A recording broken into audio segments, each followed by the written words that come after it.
For the last few months, I have been adjusting to living on the road full-time in my self-converted school bus. I've been exploring the Pacific Northwest and I'm just completely fallen in love with these coastlines. Some parts of this lifestyle have proven to be quite difficult, but that all seems to wash away when you're met with backyards like these.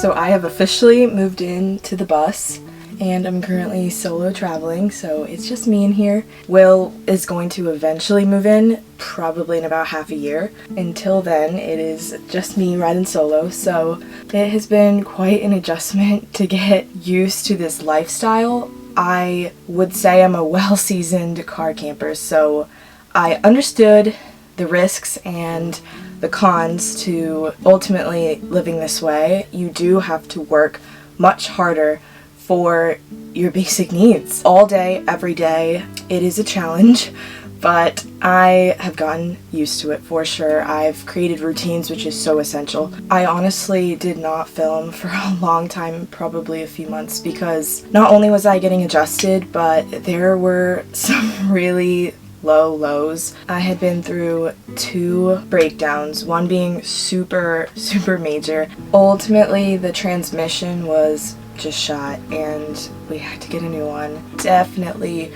learned from that. It really sucks to break down and lose not just your car but your home.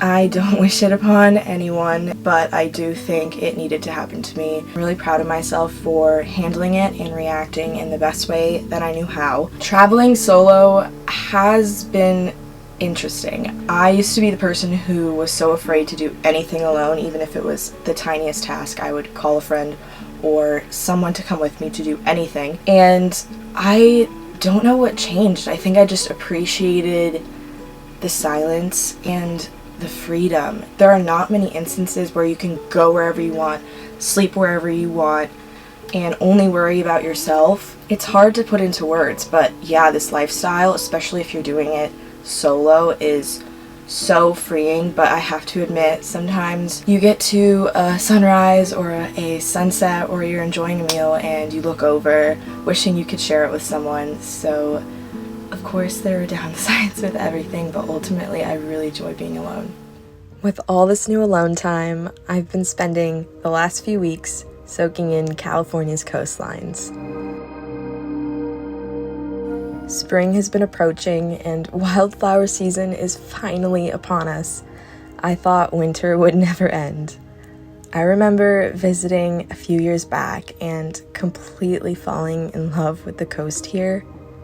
From the rocky cliffsides, all the wildlife sightings, and beauty everywhere, it's quite difficult to leave.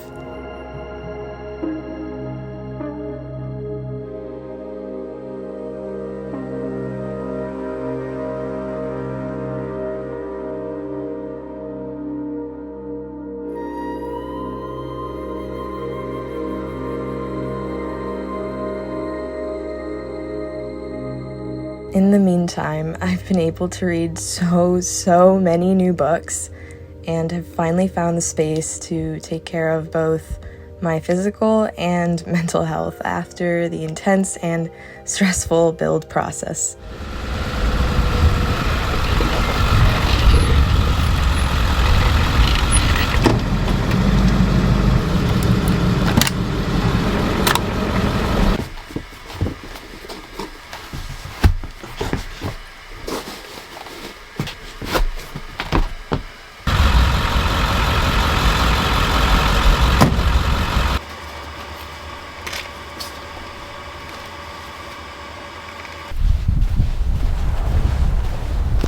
I'm currently on a hike right now on the coast. This is what makes living in a bus all worth it. I can't even believe this is my life. The dogs will be howling in the early morning light. All are happy to be out in the ending of the night. Welcome of the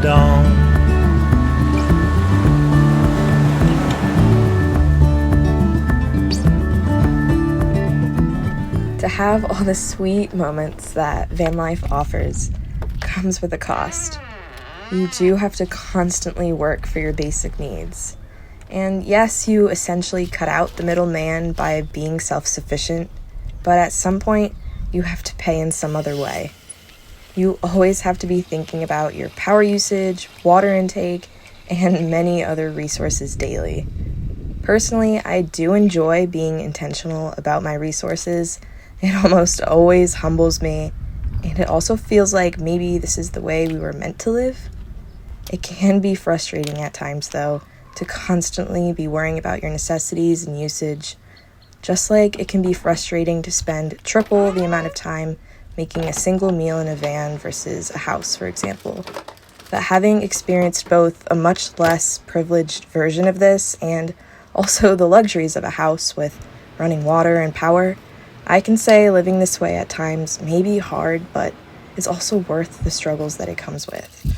Anything you decide to do in life will always come with struggles, so I think it's all about choosing the path with the struggles you'd like to put up with. And let's just say the following day was a perfect example of a common van life struggle. I just woke up to it raining and decided to start driving south, and I noticed like a rumbling as I'm driving, and half of my lug nuts off my back dually wheel tires have fallen off. Like, they're gone. It's not even that bad. Yeah, maybe I get new lug nuts. Maybe worst case, I have to get new tires and new studs, which still sucks, but I'm just so over the breakdowns. I think I'm getting exactly what I need, because the one thing I hate is mechanical problems, because it's the one thing I didn't educate myself on during the build, and it just keeps happening to me. Raining and windy, so I don't know who can come out to me to jack up the bus in this weather, and I'm also in the middle of nowhere on the coast. At least I have service. I had to drive with my wheel being so wonky just to be able to call people, but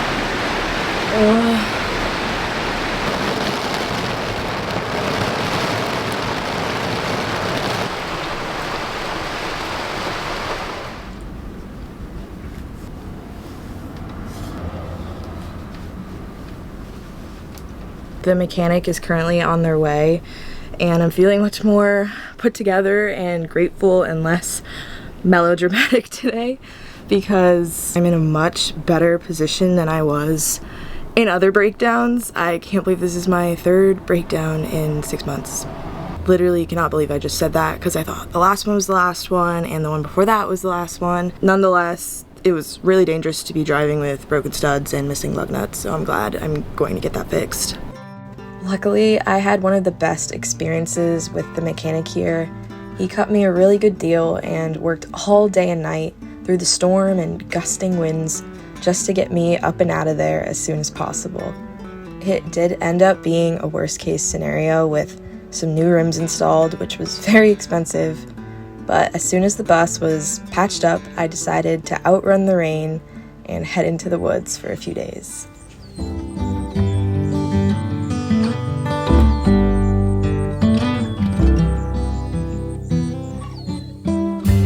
Through the arbor, in the garden room,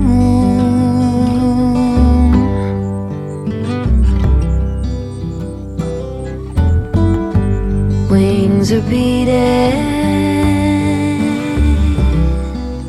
baby, me and you alone.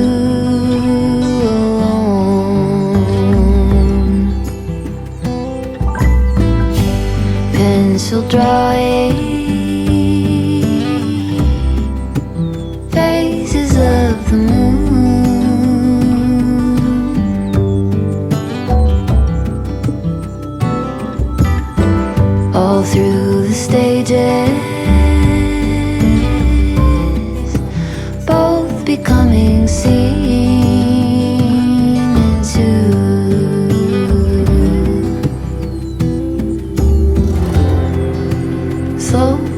take on phosphorescence, vivid in the bone, phosphorescence.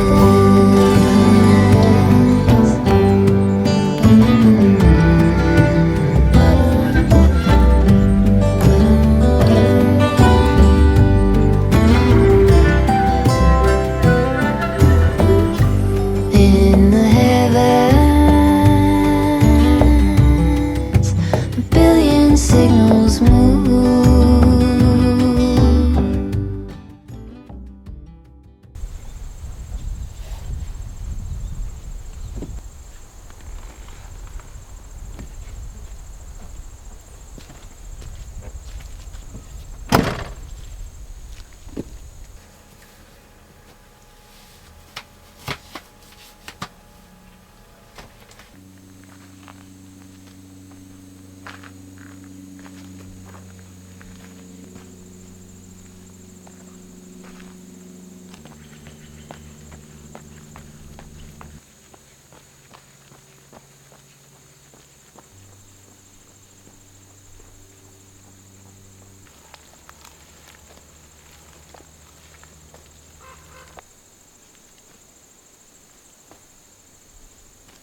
So someone just called the cops on me.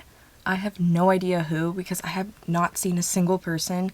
I'm in the middle of nowhere in the woods, so really not sure who did that, but that's what the cop told me. And he was actually really nice and cool. He actually asked for a tour of the bus and said he wanted a rig of his own one day, and he was recommending me spots to go instead. And it overall was a really good experience, which I know can be really rare with people living in their vans getting the knock, and it can end in like fines or a ticket, but I've only had really good experiences. It's only happened to me twice since I've been on the road, and both have ended in tours. I'm really glad that was a wholesome interaction, to be honest, and I was on my way out anyway today, so that doesn't really mess up my plans. I'm gonna try to head back down south because honestly I miss the sun. The woods are amazing, I love them, but it can kind of prevent you from seeing the sun for a few days, so hopefully I don't get into any trouble on my way back down there.